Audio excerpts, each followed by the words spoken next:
Halo semua, apa kabar? Kembali lagi bersama saya Mr. Han.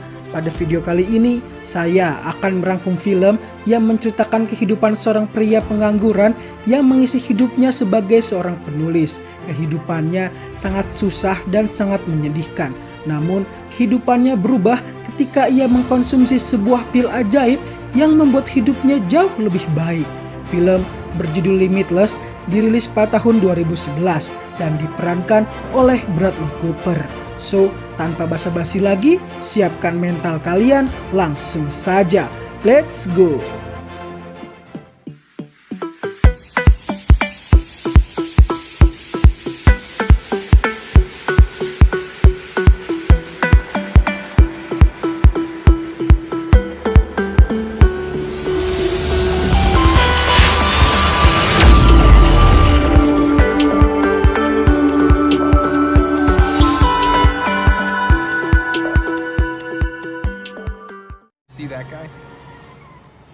Film akan berfokus kepada kehidupan seorang pria bernama Edward Mora.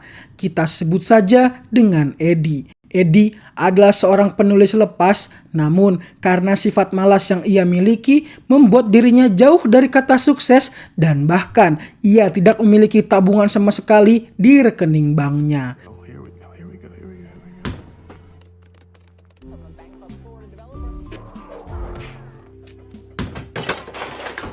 Hingga hal itu membuat hubungan asmara Eddie dengan wanita bernama Lindy menjadi retak dikarenakan Lindy sudah lelah melihat tingkah Eddie dan bahkan selama ini Lindy lah yang menanggung biaya kehidupan Eddie. Ketika Eddie sedang berjalan, ia bertemu dengan seorang pria bernama Vernon. Yang diketahui ia adalah mantan adik ipar Eddie karena memang Eddie dulu pernah menikah dengan seorang wanita bernama Melissa. Namun pernikahan itu tak bertahan lama.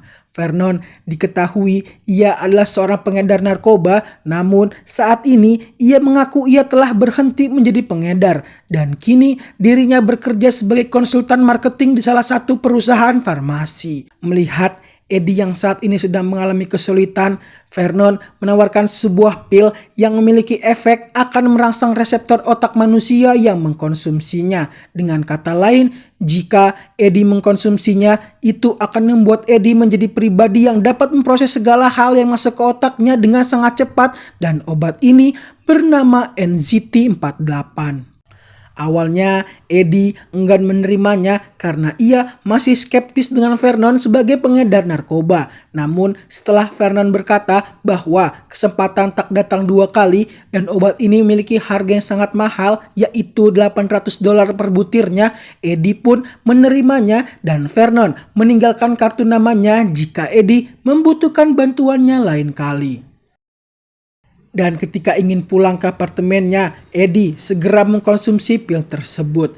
Dan tak selang lama, pemilik dari apartemen yang Eddie sewa muncul. Ia menagih dan memarahi Eddie karena Eddie telah menunggak biaya sewa selama 3 bulan. Di saat yang sama, Eddie telah merasakan efek dari NZT-48. Eddie kini memiliki pandangan yang sangat cerah dan ia dapat merespon segala hal yang ia lihat, memprosesnya masuk ke dalam otak sehingga ia dapat mengatasi sang penyewa kos. Dan bahkan Eddie mengetahui bahwa wanita ini adalah seorang mahasiswa fakultas hukum setelah ia hanya melihat buku yang ada di tasnya. Karena Eddie ingat ketika ia kuliah dulu pernah membaca buku tersebut. Dan yang lebih mengagetkan lagi, Eddie berhasil membuat wanita itu terpukau dan Eddie membantunya membuatkan makalahnya hanya dalam waktu 45 menit. Dan dengan bonus, Eddie dapat bercinta dengannya. Setelah itu, Eddie merapikan kamarnya yang sangat berantakan dengan sangat cepat dan setelahnya Eddie menulis naskah buku dan menyelesaikannya hanya dalam waktu semalam. What was this drug? I couldn't stay messy on it.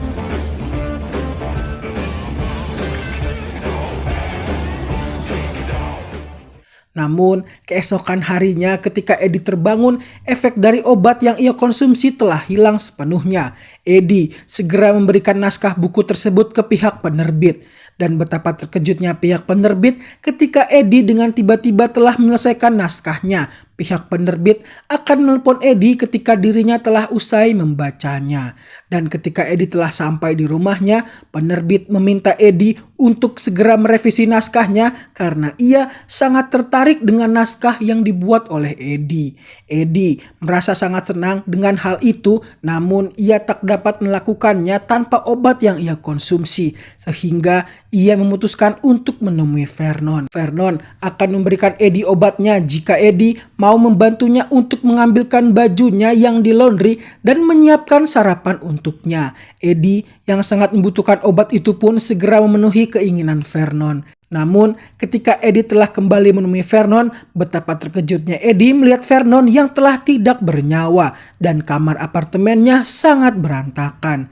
Edi memutuskan untuk segera menelpon polisi, namun di saat yang sama ia paham betul bahwa kematian Vernon pasti ada sangkut pautnya dengan obat ini. Sambil menunggu para polisi datang, Edi menggunakan sarung tangan untuk mencari obat tersebut agar tidak ada sidik jari Edi yang tertinggal.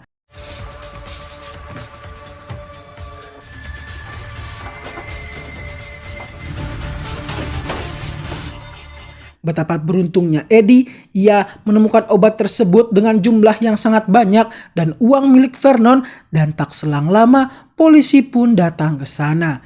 Edi segera menyembunyikan obat tersebut dan setelahnya ia diinterogasi oleh seorang detektif. Dan di tengah-tengah interogasi, sang detektif mendapatkan telepon dari saudara Vernon, yaitu Melissa atau mantan istri Edi. Melissa juga berbicara dengan Edi. Edi ingin sekali bertemu dengan Melissa, namun Melissa menolak untuk bertemu. Setelah selesai diinterogasi, Edi segera kembali mengkonsumsi obat tersebut dan menjalani kehidupannya dengan sangat cerah. Edi mempelajari banyak hal dan termasuk ia dapat menyelesaikan revisi naskah bukunya dengan sangat cepat. Piano in 3 days. There aren't, because there are no safeguards in human nature.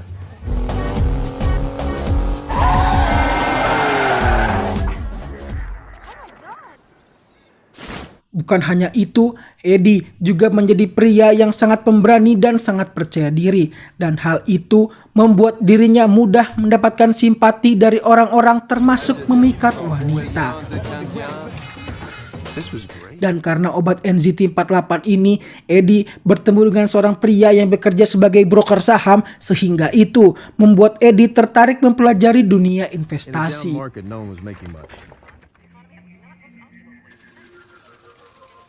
Edi berhasil menggandakan keuntungannya hanya dalam beberapa hari terjun ke dunia saham. Tak puas dengan ini semua, Edi memutuskan untuk meminjam uang kepada seorang rentenir bernama Gennady agar dirinya mendapatkan modal yang lebih banyak, sehingga itu akan membuat keuntungan yang lebih besar baginya. Dan kini Edi juga menggandakan dosis NZT48 yang ia minum dengan tujuan dapat mempelajari seluruh ilmu dalam dunia investasi sahamnya hanya dalam sekejap.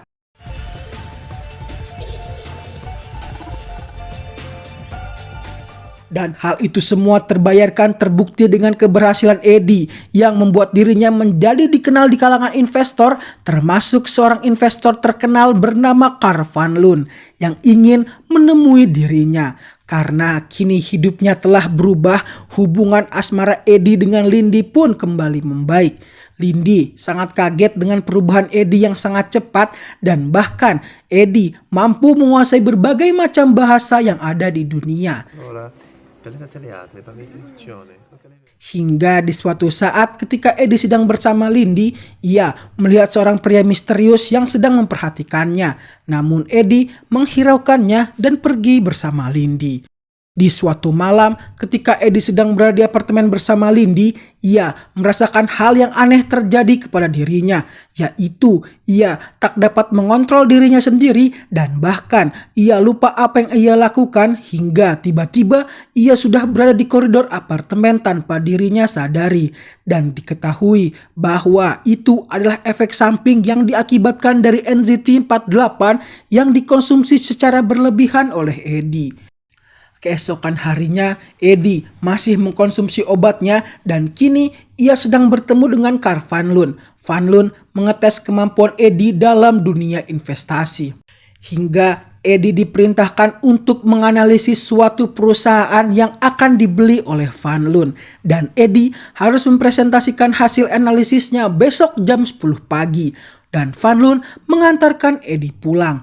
Namun bukannya pulang ke apartemennya, Edi malah memilih untuk berjalan-jalan mencari suasana baru. Akan tetapi lagi-lagi Edi mengalami efek yang diberikan dari NZT48. Ia tak sadar dirinya telah berjalan sangat jauh dan ia menghadiri beberapa pesta hingga ia bercinta dengan seorang wanita. Dan ketika tersadar, Edi telah berada di suatu jembatan setelah efek dari NZT48 telah habis. Edi segera kembali ke apartemennya. Keesokan paginya ia terbangun dan betapa kaget bahwa ia lupa untuk menganalisis perusahaan yang diberikan oleh Van Loon. Edi yang tersadar bahwa peristiwa yang menimpanya diakibatkan oleh obat yang ia konsumsi enggan kembali meminumnya dan memilih untuk berusaha menganalisis berkas yang diberikan oleh Van Loon. Namun hal itu sangat sulit dilakukan oleh Edi. Edi memutuskan menelepon rekannya untuk menyampaikan pesan kepada Van Loon bahwa ia tak bisa menemuinya karena sakit. Namun rekan Edi terus mendorong dirinya untuk menguatkan diri karena hal ini adalah kesempatan besar untuk dirinya. Edi pun akhirnya memutuskan untuk berangkat menemui Van Loon tanpa mengkonsumsi NZT48. Yang tentu saja itu membuat dirinya tak berkutik ketika bertemu dengan Van Loon. Dan di saat yang sama, Edi melihat berita di televisi bahwa wanita yang bercinta dengannya semalam ditemukan tewas di kamarnya.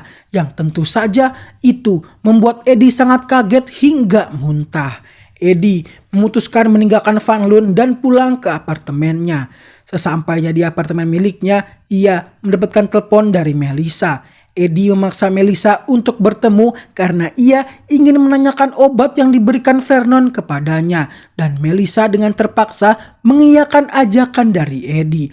Dan setelahnya Edi memutuskan untuk mencari konsumen Vernon dari buku milik Vernon yang ia ambil. Dan betapa terkejutnya Edi ketika mengetahui bahwa seluruh konsumen Vernon yang mengkonsumsi NZT48 mengalami keadaan yang sama dengan Edi. Dan bahkan ada yang sampai koma dan meregang nyawa. Hingga ketika Edi sedang berada di taman dan menelpon satu orang terakhir yang ada di daftar buku Vernon, betapa terkejutnya Edi ketika pria misterius yang ia temui kala bersama pacarnya mengangkat teleponnya dan pria itu duduk tepat di belakang Edi. Edi segera pergi dari sana dan pria itu segera mengejar Edi. Beruntung Edi masih dapat lolos dari kejarannya.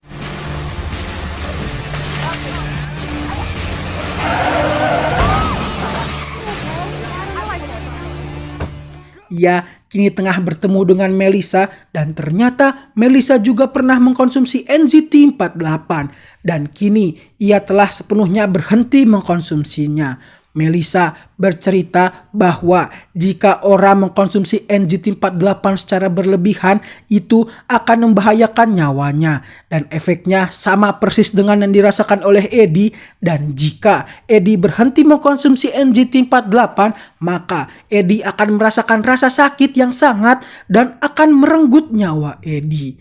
Singkat cerita, Edi ingin pulang ke apartemennya dan ia dikagetkan dengan kedatangan Gennady sang rentenir yang menagih utangnya. Dan tanpa sengaja Gennady melihat obat yang dibawa oleh Edi dan ia meminumnya.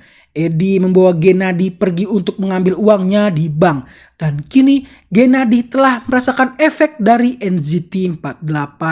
Namun setelah itu Edi merasakan sakit yang sangat karena ia belum mengkonsumsi obatnya selama 1 hari penuh.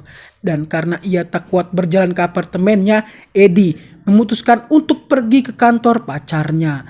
Akhirnya Edi menceritakan semuanya kepada Lindy. Setelahnya Lindy bersedia mengambil persediaan NZT48 milik Edi dan ternyata obatnya kini Edi simpan di rumah Lindy. Singkat cerita, Lindy telah mengambil obatnya. Namun ketika menuju kembali ke kantornya, ia diikuti oleh pria misterius yang mengejar Edi. Lindy berlari dari kejaran pria itu dan meminta pertolongan dengan dua orang pria di taman, namun pria misterius itu tanpa basa-basi membunuhnya. Hey buddy, are you trying to piss me off? Lindy segera berlari dan bersembunyi di balik batu. Ia menelpon Eddie dan berkata bahwa ia sedang dikejar oleh pria misterius. Tahu bahwa pacarnya dalam bahaya, Eddie memerintahkan Lindy untuk mengkonsumsi NZT48 agar Lindy menemukan cara untuk kabur dari kejaran pria itu. Lindy pun mengikuti saran dari Eddie dan ia akhirnya menemukan cara untuk kabur dari kejaran pria itu dan berhasil melukai mukanya.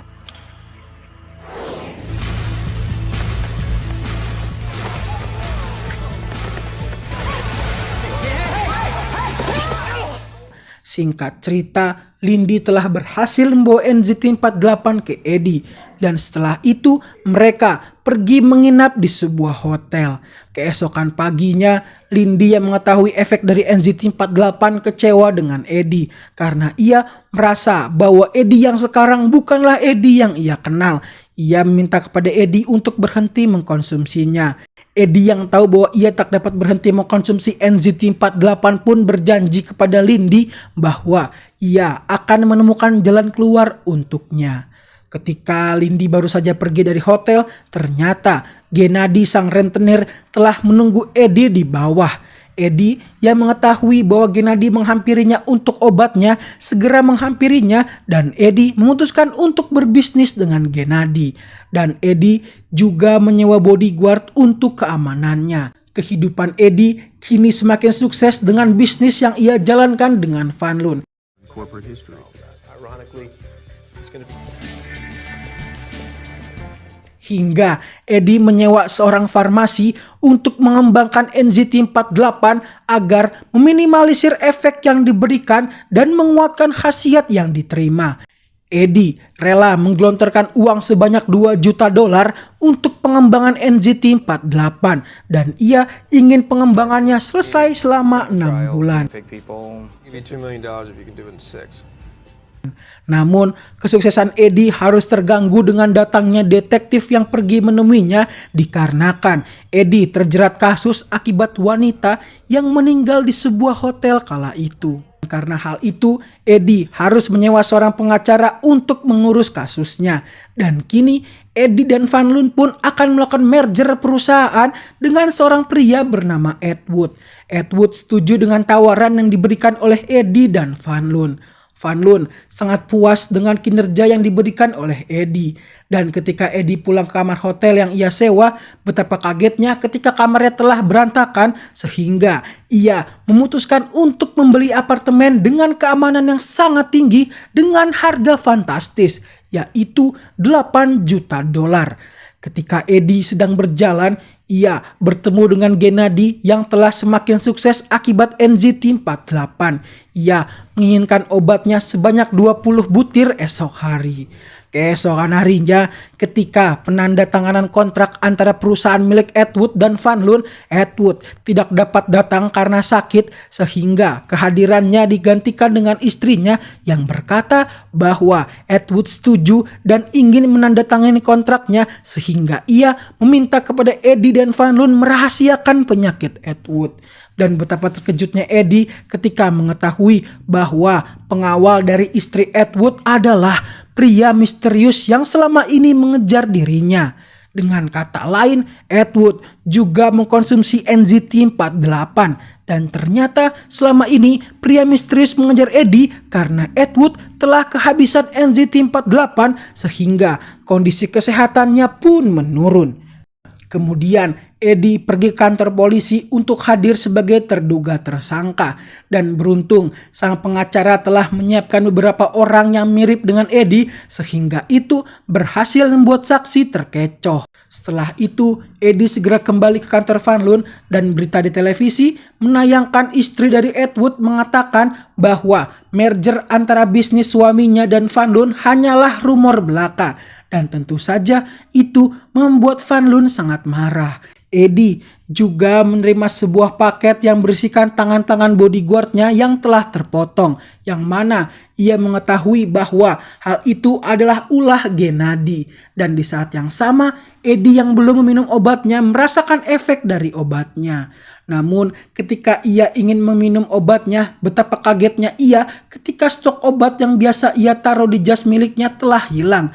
Ia curiga bahwa ketika ia menjadi terduga tersangka, jasnya telah digeledah oleh polisi atau pengacaranya. Dan ternyata pengacara Eddie juga bekerja dengan Edward, sehingga kini Eddie mengetahui bahwa obat NZT48 miliknya telah dicuri oleh sang pengacara, sehingga kini Eddie tidak lagi memiliki obat NZT48. Tiba-tiba Gennady datang bersama anak buahnya untuk menagih obat yang dijanjikan oleh Eddie. Eddie yang merasa terpojok dan ia tak memiliki obat lagi merasa dirinya sudah tak memiliki harapan, sehingga ia milih untuk melompat dari atas gedung. Namun seketika ia kembali memiliki harapan ketika ia mengingat bahwa ada kemungkinan obatnya tersisa di sebuah kaleng yang pernah ia simpan dahulu. Eddie segera mencari obatnya dan beruntung masih terdapat satu butir NZT48. Akan tetapi Gennady dan anak buahnya sudah berhasil menerobos masuk ke dalam apartemennya dan sangat disayangkan obatnya terjatuh ke dalam sebuah ventilasi. Gennady segera memberitakan anak buahnya untuk segera menggeledah apartemen milik Eddie dan mencari di mana Eddie menyimpan obatnya. Eddie yang terpojok mengambil sebuah pisau dan akan menggunakannya ketika Gennady lengah. Dan diketahui bahwa Gennady mengkonsumsi obatnya dengan cara disuntikkan ke dalam tubuhnya, sehingga itu akan membuat obatnya cepat bereaksi dan bertahan lebih lama dalam tubuh karena telah tercampur langsung dengan darahnya. Dan ketika Gennady lengah, Eddie segera menusuknya dan berhasil membunuhnya.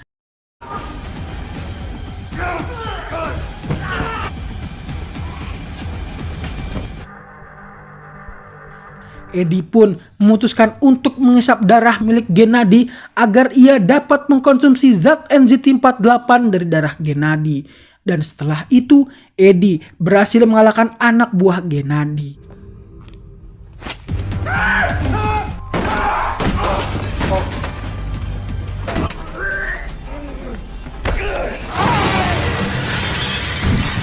Di sisi Edward, karena dirinya telat mengkonsumsi NZT48, ia akhirnya tewas. Eddie pergi menghampiri pengawal Edward dan meminta kembali NZT48 yang telah dicuri oleh sang pengacara. 1 tahun telah berlalu, kehidupan Eddie benar-benar sukses. Ia bahkan telah menjadi senator atau anggota dewan di Amerika Serikat. Dan Eddie dihampiri oleh Van Loon yang datang ke kantornya. Ternyata Van Loon telah membeli perusahaan farmasi yang memproduksi obat NZT48 dan menutup laboratoriumnya. Sehingga ia mengancam Eddie agar mau bekerja dengannya, dengan imbalan Van Loon akan kembali membuka laboratoriumnya. Namun ternyata Eddie juga telah memiliki lebih dari 4 laboratorium yang memproduksi NZT48. Dan bahkan NZT48 kini telah jauh lebih berkembang dengan sedikit efek samping yang diberikan. Dan khasiatnya jauh lebih hebat dari sebelumnya. Terbukti dengan Eddie yang mampu memprediksi kejadian yang akan datang. Idea what kind of enemy I That van's gonna rear in that taxi. There's no room. What the Film pun ditutup dengan Eddie yang pergi kencan bersama Lindy. Film pun selesai.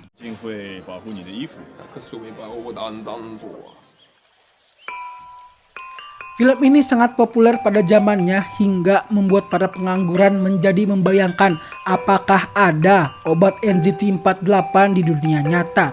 Meskipun begitu, pesan yang dapat kita ambil dari film ini adalah bahwa jika kita menginginkan hidup yang sukses dan damai, maka jangan pernah kehilangan harapan, karena dari sebuah harapanlah mimpi-mimpi kita akan terwujud. Tapi meskipun kita memiliki harapan dan mimpi, jika kita tidak memiliki tekad yang kuat untuk mewujudkannya, maka harapan dan mimpi kita hanyalah akan menjadi khayalan semata. Maka dari itu, teruslah berjuang demi meraih cita-cita Anda. Saya Mr. Han, pamit undur diri. Salam Limitless.